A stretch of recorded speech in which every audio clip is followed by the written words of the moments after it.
Assalamualaikum warahmatullahi wabarakatuh. Innal hamdalillah nahmaduhu wa nasta'inuhu wa nastaghfiruh wa natubu ilaihi wa natawakkal alaihi wa na'udzu billahi min syururi anfusina wa sayyiati a'malina may yahdihillahu fala mudilla lahu wa may yudlilhu fala hadiya lahu. Asyhadu an la ilaha illallah wahdahu la syarika lah wa asyhadu anna Muhammadan abduhu wa rasuluhu la nabiyya ba'dah. Allahumma salli wa sallim wa barik ala sayyidina Muhammadin wa ala alihi wa ashabihi wa man tabi'ahu bi ihsanin ila yaumiddin ma ba'd. Subhanaka la ilma lana illa ma 'allamtana innaka antal alimul hakim. Allahumma anfa'na bima 'allamtana wa 'allimna ma yanfa'una warzuqna uluman tanfa'una. Yang masalah sebenarnya rahmati Allah, mari kita awali kajian Al-Fiqhul Manhaji ala Mazhab Al-Imam Asy-Syafi'i rahimahullah ta'ala dengan sama-sama kita membaca umul kitab Al-Fatihah. A'udzubillahi minasyaitonir rajim. Bismillahirrahmanirrahim. Alhamdulillahirabbil alamin. Arrahmanirrahim. Maliki yaumiddin. Iyyaka na'budu wa iyyaka nasta'in. Ihdinas siratal mustaqim. Siratal ladzina an'amta 'alaihim ghairil maghdubi 'alaihim waladdallin. Amin. Ya maskan rahmati Allah, kita akan lanjutkan kajian Al-Fiqhul Manhaji ala Mazhab Al-Imam Asy-Syafi'i di bab haji. Di dua pekan yang lalu kita telah membahas man yajibu alaihil hajj wal umrah. Kepada siapa haji ini wajib untuk melaksanakannya. Ini kita bicara tentang syarat wajibnya. Yang kemarin sudah kita bahas, yaitu Islam, berakal, balik, merdeka, perjalanannya aman dan memiliki kemampuan. Sekarang kita akan membahas tentang man yasihhu minhul hajj.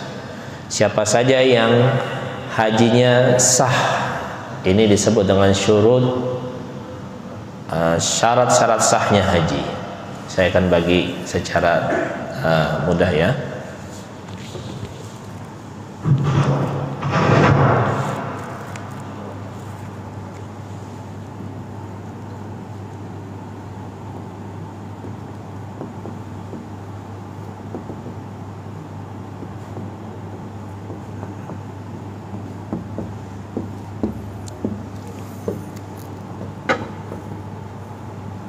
Syarat wajib haji,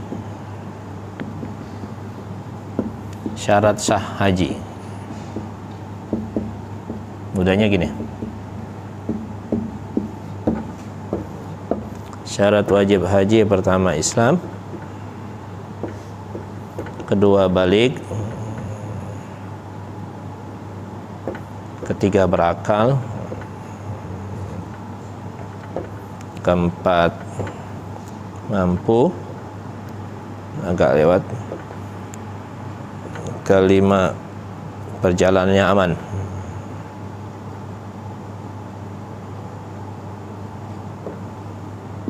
Di sini Islam,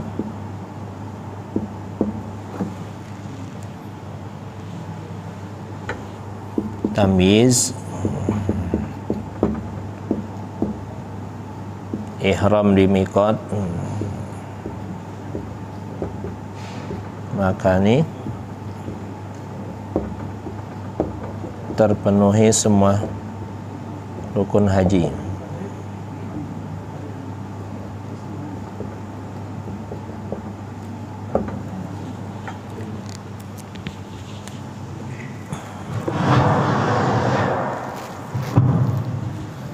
Baik ya sekalian. Jadi ada dua syarat. Yang pertama adalah syarat wajib haji. Jadi ketika syarat-syarat ini sudah terpenuhi pada diri seseorang, maka orang itu wajib untuk melaksanakan ibadah haji. Ya, bisa kita bilang ini sebagai pra ya. Sebelum pelaksanaan ibadah haji itu disebut dengan syarat wajib haji. Ya, sedangkan syarat sahnya haji itu bisa kita katakan sebagai syarat ketika sedang melaksanakan ibadah haji. Ya. Jadi yang kita bahas di pekan yang lalu, jamaah sekalian, itu kita sebut dengan syarat wajib haji dan umroh. ketika seseorang sudah memenuhi syarat ini, Islam, balik, berakal, mampu, dan perjalanannya aman, maka ketika orang ini sudah memiliki syarat-syarat ini, maka wajib bagi dia untuk melaksanakan ibadah haji. Ya, kecuali kalau memang daftar hajinya ngantri, ya, dia sudah daftar, dia sudah terpenuhi semua syarat ini, tapi kondisinya belum memungkinkan, ya belum bisa. Ya, itu namanya kondisional, sesuatu yang kondisi yang melingkupi kehidupannya. Nah, yang kita bahas pada pagi hari ini adalah tentang syarat sahnya haji.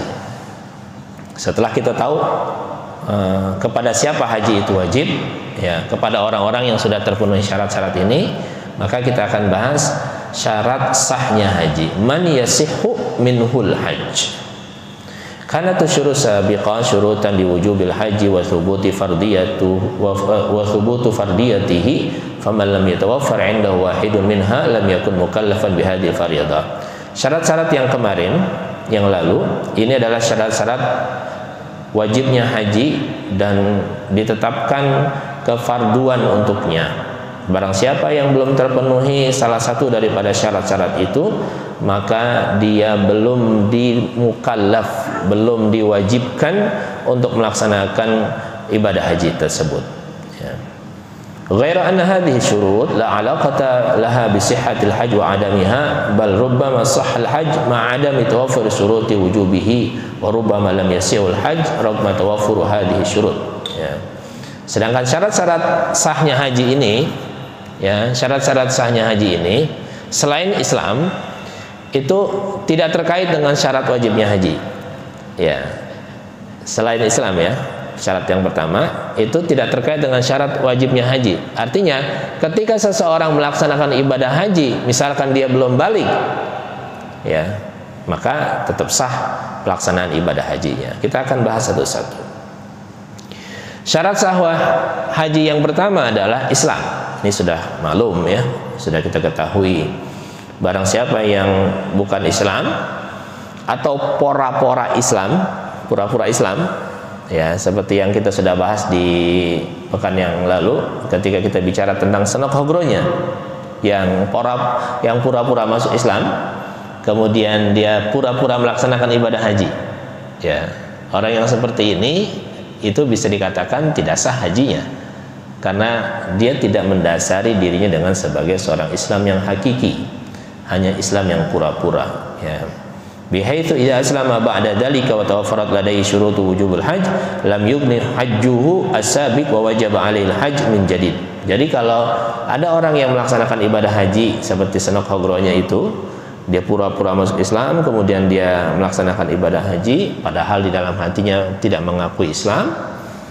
Kemudian seandainya, ya, seandainya, walaupun ini tidak terjadi, seandainya dia kemudian masuk Islam dengan benar, ya, masuk Islam dengan benar, dan dia ingin melaksanakan ibadah haji, maka haji yang pertama tadi itu memang tidak sah.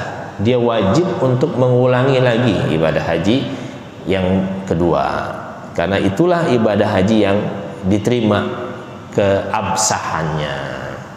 Yang kedua adalah tamyiz. Ya, apa yang dimaksud dengan tamyiz? Para ulama ketika mendefinisikan tamyiz adalah quwwatun fid dimag biha tastanbitul ma'ani, dalam kitab Al-Mufradat di Raghib Al-Asfahani. Kekuatan daya pikir yang dengannya anak mampu menemukan dan menetapkan beberapa perkataan atau beberapa makna perkataan. Jadi syarat yang kedua ini dia bukan baligh, tapi tamyiz. Ya, tamyiz adalah umur yang dimana seorang anak sudah banyak mengerti tentang perkataan orang tuanya, sudah memiliki kesadaran dan kemampuan untuk membersihkan dirinya sendiri, sudah bisa mandi, sudah bisa, mohon maaf, buang air kecil, buang air besar gitu ya, sendiri, ya. Dan dia sudah bisa mengurusi dirinya sendiri. Ini namanya tamyiz, ya. Dan para ulama sepakat bahwa tamyiz ini tidak bisa ditentukan umurnya, karena setiap anak itu berbeda-beda kemampuan tamyiznya. Ada yang umur 5 tahun dia sudah tamyiz, ada yang tamyiznya umur 7 tahun, ya, ada tamyiznya yang umur 8 tahun. Ya, ini tergantung kepada pola didik di rumahnya. Kalau pola didik di rumahnya itu mendidik dia mandiri, biasanya lebih cepat dia untuk tamyiz. Tapi kalau pola didiknya selalu dilayanin, ya, apa-apa dilayanin, ini proses tamyiznya akan lebih lambat dibanding anak-anak yang memang biasa hidup mandiri, ya. Dan ini merupakan syarat kedua daripada syarat sahnya ibadah haji. Yang ketiga, syarat sahnya ibadah haji adalah an yuhrima bihi fi miqatihi az-zamani, yaitu berihram atau menggunakan ihram di miqat zamani. Apa yang dimaksud dengan miqat zamani? Dalam ibadah haji itu ada 2 miqat, jamaah sekalian. Ada miqat zamani, ada miqat makani. Ya, miqat zamani di sini adalah batas waktu pelaksanaan ibadah haji. Kapan dimulai? Ya, dimulai sejak tanggal 1 Syawal sampai terbit fajar di tanggal 10 Zulhijjah. Itu batasnya, ya, batas pelaksanaan ibadah haji. Maka kalau ada orang berihram di luar daripada tanggal-tanggal itu, ya, Syawal, Zulqa'dah, Zulhijjah, ya, 2 bulan penuh, ya, dan 10 hari pertama di bulan Zulhijjah, hanya sampai tanggal 9 malam. Tanggal 10-nya sudah selesai, karena kita melaksanakan sholat Idul Adha, ya. Nah, dari tanggal 1 Syawal sampai terbit 10 Zulhijjah, ini disebut dengan miqat zamani, batas waktu pelaksanaan ibadah haji. Maka syarat yang ketiga daripada syarat sahnya haji, dia berihram di miqat zamani. Mohon maaf, saya salah tulis. Di miqat zamani, batas waktu pelaksanaan ibadah haji. Ya, jadi fa in ahrama bil haji kharija hadhil fatra lam yasihha hajjuhu. Barang siapa yang berihram untuk melaksanakan haji di luar daripada waktu ini, maka tidak sah hajinya. Wa tahawwala nusukuhu ila umrah, maka ibadah ihramnya berubah dari ihram haji menjadi ihram umrah, karena sudah lewat batas waktunya. Sedangkan syarat yang keempat adalah terpenuhi semua rukun haji, ya, terpenuhi semua rukun haji. Ini akan kita bahas nanti apa saja rukun haji. Rukun haji pertama adalah ihram, yang kedua adalah wukuf di Arafah, yang ketiga adalah tawaf ifadah, yang keempat adalah sa'i dan dari Safa ke Marwah, yang kelima adalah bercukur, dan yang keenam adalah tertib. Ya, walaupun yang keenam ini para ulama mengatakan tertib itu sesuatu yang sudah pasti, tapi tidak ada yang menyebutkan, ada yang tidak menyebutkan. Artinya, kalau salah satu daripada rukun haji ini tidak dilaksanakan, maka hajinya tidak sah. Ya, itu disebut dengan rukun haji. Nah, jamaah sekalian dirahmati Allah, terkait dengan tamyiz ini, para ulama mengatakan fahadhihi syurutu sihhatul hajj fa idza tawaffarat sahhal hajj biqat'in nazar an subutihi wa wujubihi wa yatabayyan idzan anna tifal. Ya, inilah syarat-syarat sahnya haji.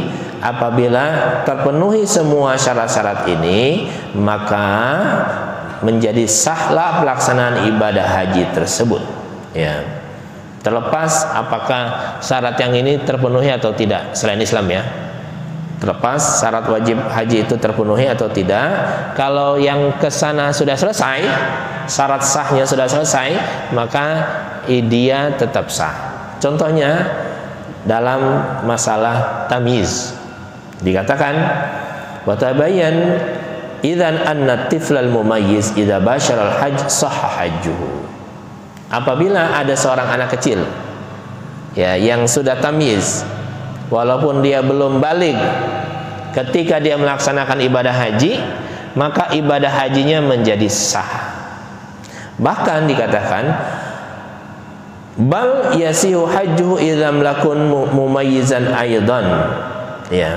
Bahkan walaupun dia belum tamyiz, masih kecil, umurnya masih kecil, ya, dia belum banyak mengerti, ya, dan dibawa sama orang tuanya. Misalkan orang tuanya mau pergi haji, di rumah nggak ada siapa-siapa, dia harus membawa anaknya yang berumur 4 tahun, ya, atau 5 tahun yang belum tamyiz, ya, dibawa, ya. Kemudian dia pun mengajak anaknya untuk melaksanakan ibadah haji, maka dipakaikanlah pakaian ihram kepadanya. Kemudian diajak atau dibawa juga tawaf, dibawa sa'i, ya. Kemudian dilemparkan jumroh. Jumroh kan boleh diwakili, ya, melontar jumroh boleh diwakili. Orang tuanya jumroh dulu, kemudian orang tuanya melontar jumroh mewakili anaknya, karena anaknya masih kecil nggak bisa melempar, ya. Dalam jumlah manusia yang begitu sangat banyak, ya, dilemparin jumroh, maksudnya diwakili dalam melempar jumroh. Kemudian wukuf di Arafah bersama dengan orang tuanya. Maka para ulama mengatakan anak ini tetap sah ibadah hajinya. Dasarnya apa?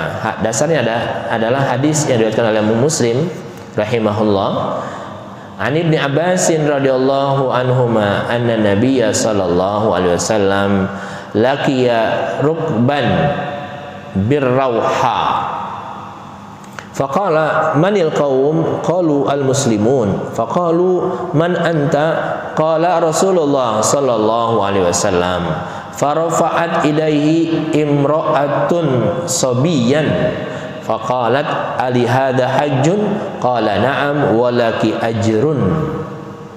Dari Ibnu Abbas radhiyallahu anhuma bahwa satu saat Nabi bertemu dengan rombongan, ya, rombongan di satu tempat yang bernama Rauha, ya.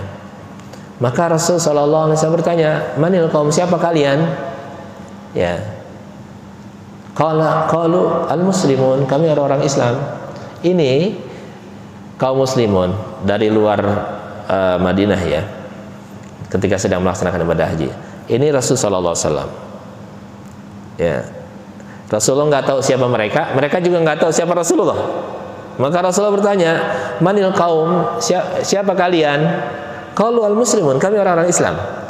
Faqalu, maka kaum muslimin yang berjumpa dengan Rasulullah sallallahu alaihi wasallam ini pun bertanya, man anta, siapa anda? Gitu, ya. Jadi Rasulullah nggak kenal dengan mereka, mereka juga nggak kenal dengan Rasulullah. Qala Rasulullah sallallahu alaihi wasallam, aku adalah Rasulullah sallallahu alaihi wasallam, ya. Nah, momen itu adalah momen ketika kaum muslimin baru selesai ibadah haji. Farafat ilaihi imra'atun sabiyan, maka ada seorang wanita mengangkat seorang anak kecil, ya, mengangkat seorang anak kecil dan bertanya kepada Rasul sallallahu alaihi wasallam, ali hadza hajjun, ya Rasulullah, apakah anak kecil ini sah ibadah hajinya yang kami bawa bersama-sama ketika melaksanakan ibadah haji tadi? Qala na'am, ya, ibadah dia sah, walaki ajrun, dan engkau mendapatkan pahala daripada ibadah anak yang kamu bawa. Ini juga bisa kita kiaskan ke ibadah lain. Contoh sholat nih, ya, kita bawa anak kita melaksanakan sholat, walaupun anak kita belum balik, ya, tetap sah selama syarat-syaratnya dipenuhi. Dia berwudu, dia bersuci, ya, dia bersuci, dia berwudu, pakaiannya bersih dan sebagainya, ya. Kita bawa anak kita ke masjid, ya, kemudian dia melaksanakan sholat dengan benar, maka kita mendapatkan pahala daripada anak yang kita bawa itu. Ya, sholatnya sah, walaka ajrun, dan untuk bapak-bapak kalian mendapatkan pahala daripada anak yang dibawa. Itulah manfaat ketika kita bisa mendidik anak-anak kita. Seluruh amal ibadah yang dilakukan oleh anak-anak kita, pahalanya akan ngalir ke kita. Kenapa? Karena mandalla ala khairin falahu ajruh. Barang siapa yang mengajak kepada kebaikan, maka dia mendapatkan pahala daripada kebaikan yang diajak itu. Ya, apalagi anak kita yang langsung kita didik. Ya, maka ada seorang ulama mengatakan, usahakan, ya, usahakan kalau kita masih punya anak kecil, ya, usahakan anak kita itu bisa baca Quran melalui lisan kita, minimal baca Al-Fatihah. Karena setiap huruf yang dibaca itu pahalanya akan ngalir terus ke kita. Al-Fatihah kan paling dikit kita baca 17 kali, ya kan? Kalau pahalanya ngalir terus untuk kita kan subhanallah. Ya, di sini pentingnya kita mengajak anak-anak kita untuk melakukan kebaikan-kebaikan. Baik jemaah sekalian yang dirahmati Allah, itulah syarat sahnya haji. Jadi bedanya antara syarat wajib haji dengan syarat sahnya haji di sini. Ya, memang kalau pelaksanaan kalau fikih haji ini, saya kan sudah bilang di pertemuan sebelumnya, itu kita ngawang-ngawang. Ya, kenapa kita ngawang-ngawang? Ini teori. Kita baru akan ngerti banget haji itu kalau kita sudah praktek. Ya, kita baru ngerti banget kalau kita sudah praktek. Kalau cuma teori ini masih ngawang-ngawang. Tapi nggak apa-apa. Minimal kita sudah berkhayal tentang haji, walaupun kita belum haji, ya kan? Hayalan-hayalan kebaikan ini kan berpahala, Pak. Ya, daripada kita berhayal yang enggak, gitu kan? Baik jemaah sekalian, ini ibadah syarat sahnya haji. Maka sekarang kita akan bahas tentang ihram. Ya, kita akan bahas tentang ihram. Maaf ya.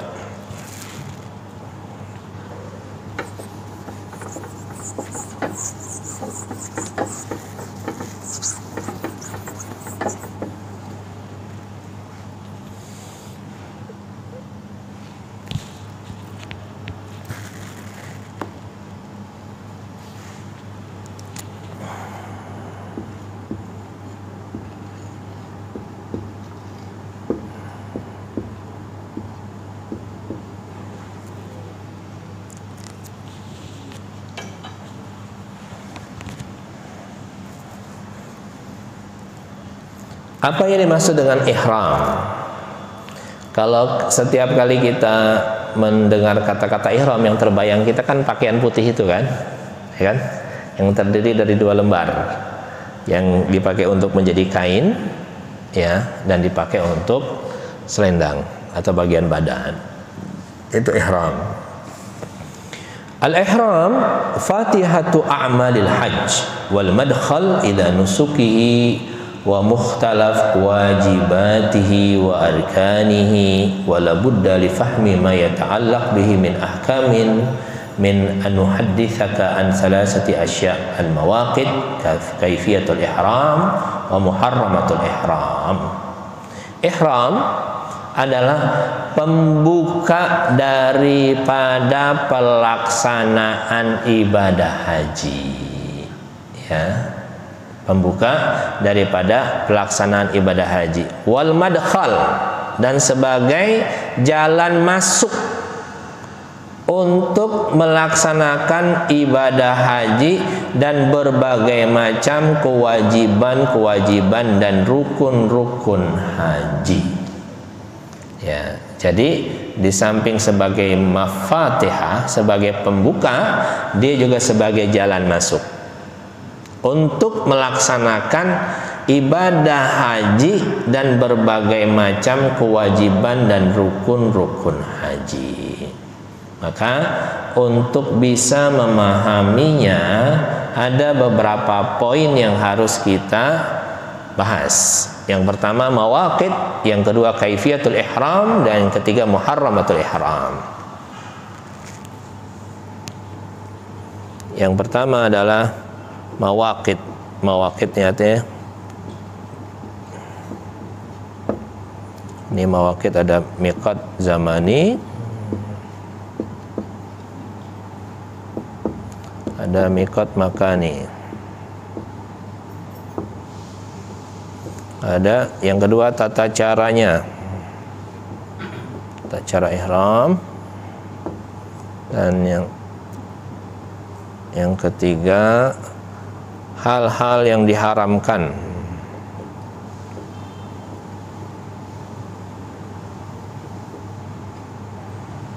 Ketika ihram.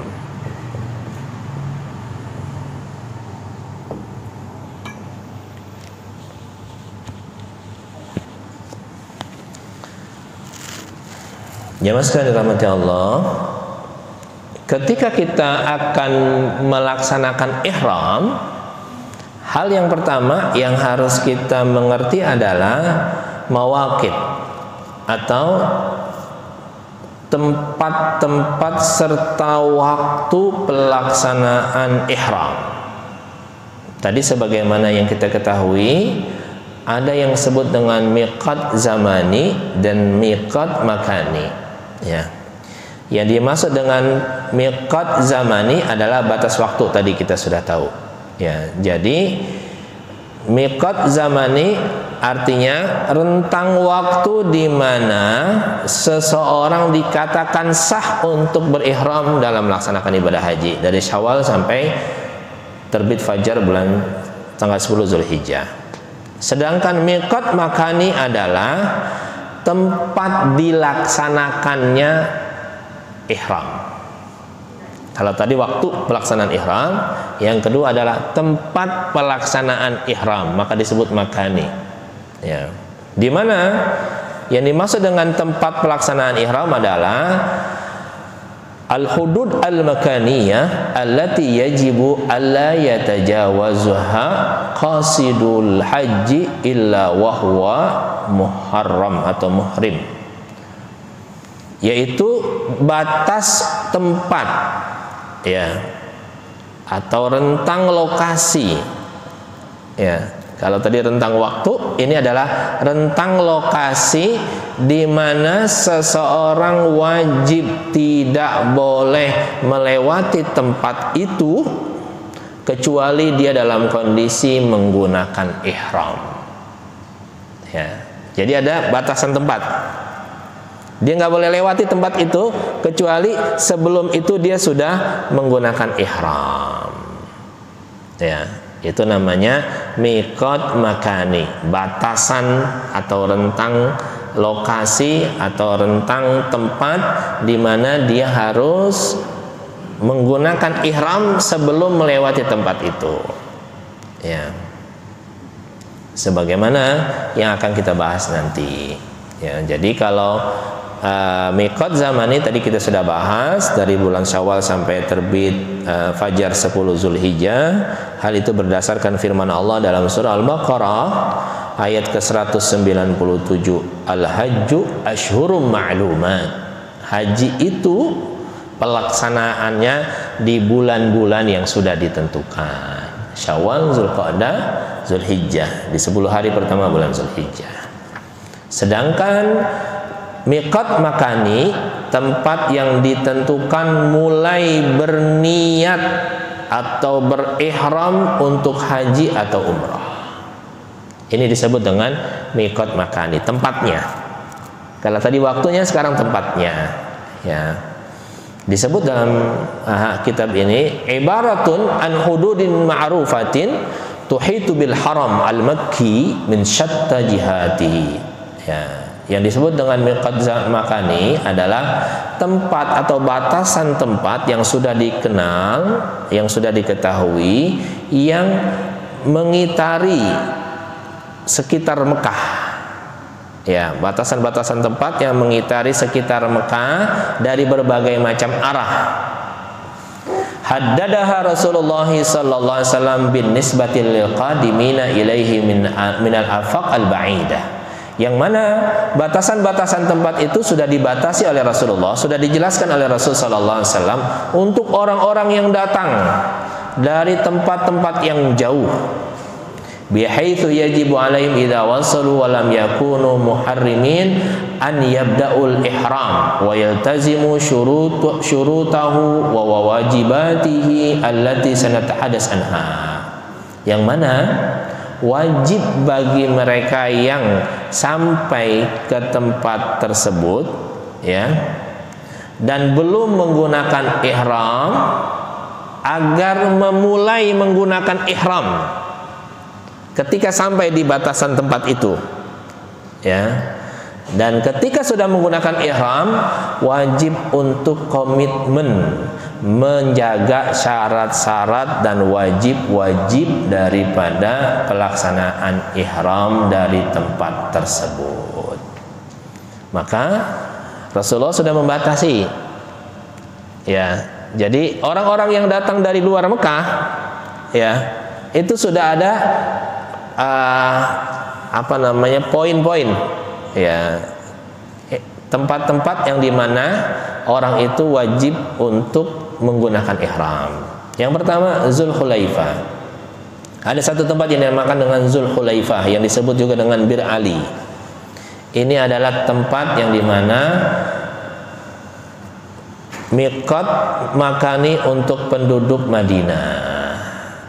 Ya, jadi orang-orang yang berasal dari Madinah ketika mereka mau pergi haji atau umrah, itu ada namanya satu tempat, namanya Zulhulaifah, atau yang disebut dengan Abyar Ali. Ya, disitulah orang itu mandi, kemudian berwudu, ya, kemudian memakai wangi-wangian, kemudian memakai ihram, kemudian berniat untuk haji atau umrah. Ya, bagi kita yang pernah umrah, yang berangkat dari Madinah pasti berhenti di situ. Ya. Yang kedua, satu tempat yang bernama Juhfah. Juhfah miqatun lil mutawajjih minasyam wa Misr wa Maghrib. Ini adalah satu tempat bagi orang-orang yang datang dari arah Syam. Dari arah Syam, dari arah Mesir, dan dari arah Maghrib. Ya, biasanya lewat tempat ini. Ya, maka ketika mereka sampai di tempat itu, maka mereka wajib berihram. Ya, atau tempat-tempat yang sejajar dengan tempat itu.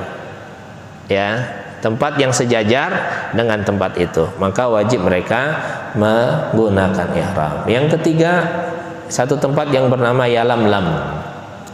Ya, satu tempat yang digunakan untuk orang-orang yang berasal dari Tihamah dan dari Yaman, termasuk dari Indonesia. Ya, dari Indonesia itu tempatnya dari Yalamlam ini.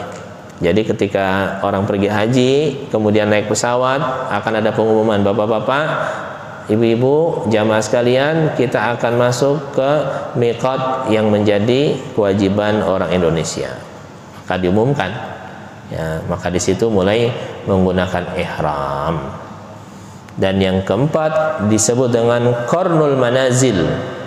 Ini adalah miqat untuk orang-orang yang berasal dari Najd, Al-Hijaz wa Najd Al-Yaman. Ya, Najd itu sekitar daerah Riyadh. Ya, Riyadh ke Mekah itu naik pesawat itu hampir 1 jam. Ya, cukup lama juga. Ya, jadi dari arah Najd dan dari arah Najd Hijaz dan Najd Yaman itu miqatnya disebut dengan Qarnul Manazil. Yang kelima, ada satu miqat tempat yang disebut dengan Zatul Irq, untuk orang-orang yang berasal dari minal masyriq kal Iraq wal kharij wa nahwihi, dari arah timur seperti orang-orang berasal dari Irak, dari Khalij, ya, dari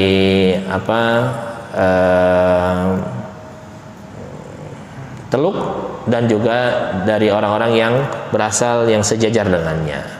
Ya. Ini orang-orang yang berasal dari luar Mekah. Ya, dari Madinah, dari Syam, dari Mesir, dari Maghrib, dari Yaman, dari Hijaz, dari Irak, dari Khalij. Ini tempatnya sudah ada khusus masing-masing, atau tempat yang sejajar dengan tempat tersebut. Nggak boleh dilewatin kecuali menggunakan ihram ketika mereka sudah berniat untuk melaksanakan ibadah haji. Bagaimana dengan orang-orang yang rumahnya, ini batasan mikot makani. Nah, orang-orang yang tinggal di rumah setelah mikot ini, ya, ada orang-orang yang tinggal setelah mikot ini, atau orang-orang yang tinggal di Mekah sendiri. Dikatakan orang-orang yang tinggal kurang daripada tempat ini, yaitu setelah melewati tempat tersebut orang ini tinggal di sini, maka mikotnya itu adalah dari tempat dia tinggal. Dikatakan amma man kana manziluhu duna hadhil mawaqit qurban ila Makkah. Sedangkan orang-orang yang rumahnya tinggal selain atau masih lebih dekat ke Mekah, melewati mikot-mikot ini, fa inna miqatahu manziluhu alladhi huwa fih, maka mikotnya itu adalah rumahnya yang dia tempat tinggalnya, ya. Fahuwa yuhrimu min haitsu yansha safaruhu, maka dia berihram dari tempat di mana dia mulai untuk melakukan perjalanan haji dari rumahnya, ya. Wa yadkhul fi hadza ad-dhabit ahlu Makkah aidan. Nah, termasuk dalam hal ini adalah penduduk Mekah yang tinggal di situ. Maka mereka berihram dari rumahnya masing-masing. Hal itu berdasarkan hadis Rasulullah SAW yang diriwayatkan oleh Imam Bukhari dan Imam Muslim dari Ibnu Abbas radhiyallahu anhuma qala waqata Rasulullah sallallahu alaihi wasallam li ahli al-Madinah dzal halaifa wa li ahli Syam al-Juhfa wali ahli Najd qarnun wali ahli Yaman yalamlam wa qala hunna lahunna wali man ata alaihinna min ghairi ahlihinna mimman aradal hajj wal umrah faman kana duna dzalika min haitsu ansha'a hatta ahlu Makkah min Makkah. Ibnu Abbas radhiyallahu anhu berkata, Rasulullah sudah membatasi tempat-tempat untuk jamaah yang akan melaksanakan ibadah haji. Maka untuk penduduk Madinah batasan mikotnya adalah Zulhulaifah, untuk penduduk Syam batasannya adalah Juhfa, untuk penduduk Najd batasannya adalah Qarnul Manazil, untuk penduduk Yaman batasannya adalah Yalamlam. Hunna lahunna, maka batasan-batasan ini untuk negeri-negeri tersebut atau orang-orang yang datang sejajar dengan negeri-negeri tersebut bagi orang-orang yang akan melaksanakan ibadah haji dan umrah. Barang siapa yang tinggal di dalam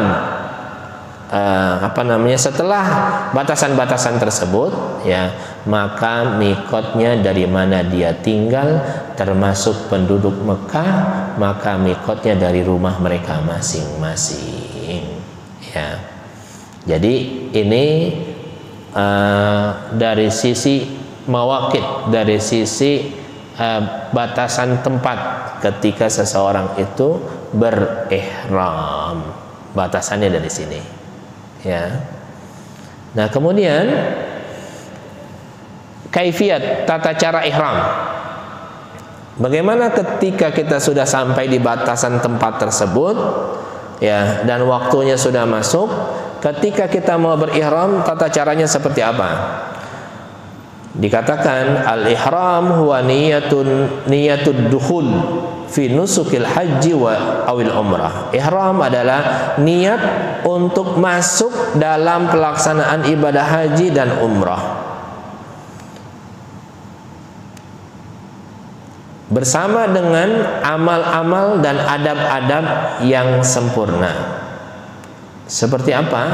Pertama, idza aradal hajj awil mu'tamir ad-dukhul fi nusuk qaddama baina yaday dzalika hadhihi tamhidat. Ada beberapa muqaddimah. Ketika akan melaksanakan ihram, pertama dia mandi. Ya, ini sifatnya sunnah. Mandinya niatnya niat berihram. Ya. Yang kedua, bertatayyub, tatyibu badani, menggunakan wangi-wangian. Setelah mandi, ya, maka menggunakan wangi-wangian supaya badannya wangi. Ya. Ini juga sifatnya sunnah. Ya. Dan dibolehkan supaya wangi-wangian itu tetap ada di dalam tubuhnya. Berdasarkan hadis dari Aisyah radhiyallahu anha, Rasul Aisyah radhiyallahu anha berkata, "Ka'anni anzuru ila wabil at-tib fi mufarraqi Rasul sallallahu alaihi wasallam wa huwa muhrim." Ya, aku melihat bekas-bekas minyak wangi Rasul sallallahu alaihi wasallam di rambutnya. Ya. Kemudian yang ketiga, melepaskan pakaian yang berjahit. Ya, jadi mandi, kemudian pakai pakaian, pakai wangi-wangian, dan kemudian melepaskan pakaian yang berjahit. Tajarrud ar-rajulu an kulli makhitin minathiyab. Ya, melepaskan pakaian yang berjahit untuk setiap lelaki. Ya, nah di sini yang ini wajib hukumnya. Ya, melepaskan pakaian yang berjahit itu wajib bagi lelaki. Ya. Kemudian menggunakan ihram yang kita pakai kain, ada yang untuk kain biizar waridah untuk di bagian badan, dan disunahkan ayyakuna abyadaini, warnanya putih. Bagaimana dengan perempuan? Ammal mar'a fala yajib 'alaiha siwa kashfa wajhiha wa kaffaiha.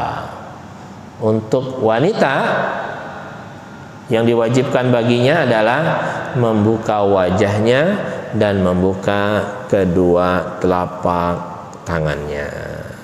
Ya, jadi dalam pelaksanaan ibadah haji, seorang wanita itu tidak boleh menutup wajahnya.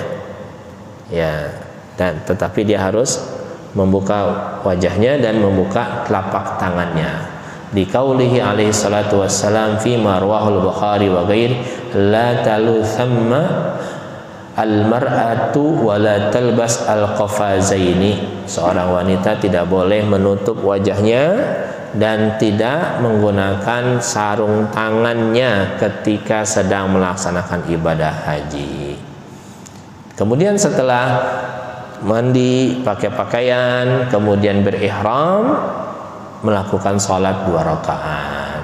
Ini juga disebut dengan sholat sunnatul ihram, sifatnya sunnah. Ya, ini ketika akan berihram. Ya, jadi mandi, pakai wangi-wangian, kemudian melepas pakaian yang berjahit untuk lelaki. Ya, yang wajib yang ketiga ini. Ya, kemudian sholat 2 rakaat. Ya. Nomor 1, nomor 2 sunnah. Mandi, pakai wangian, itu sunnah. Melepas pakaian yang berjahit wajib. Salat 2 rakaat juga sunnah. Ya. Nah, kemudian setelah menyelesaikan muqaddimah ini semua, ya, maka setelah itu, setelah dia sholat, ya, kemudian dia memakai pakaian yang rapi lagi, kemudian setelah itu dia mulai untuk berniat melaksanakan ibadah haji.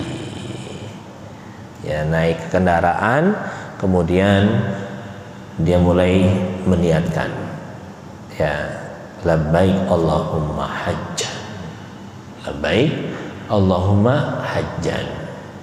Kalau umrah, labbaik Allahumma umratan. Ya, ada juga yang mengatakan nawaitul hajj lillahi ta'ala, nawaitul umrata lillahi ta'ala. Ya. Ini sudah niat.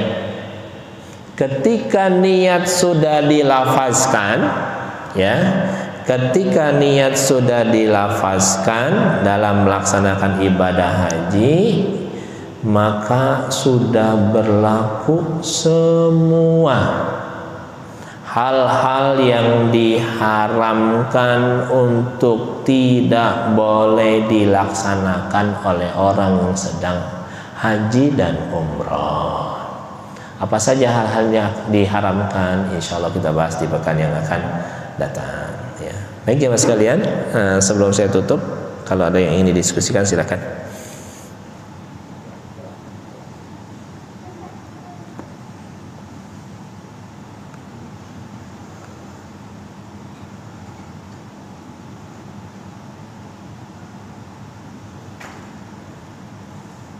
Kalau tidak ada, berarti sudah paham semua. Ya. Kalau gitu kita tutup. Mari sama-sama kita akhiri pengajian kita pada pagi hari ini dengan sama-sama baca hamdalah, istighfar dan doa kafaratul majlis. Alhamdulillahirabbil alamin. Astaghfirullahal azim. Subhanallah bihamdi, subhanakallah bihamdika, asyhadu an la ilaha illa anta, astaghfiruka wa atubu ilaik. Wassallallahu sayyidina Muhammad wa ala alihi wa ashabihi ajmain wal afa minkum. Assalamualaikum warahmatullahi wabarakatuh. Wassalam.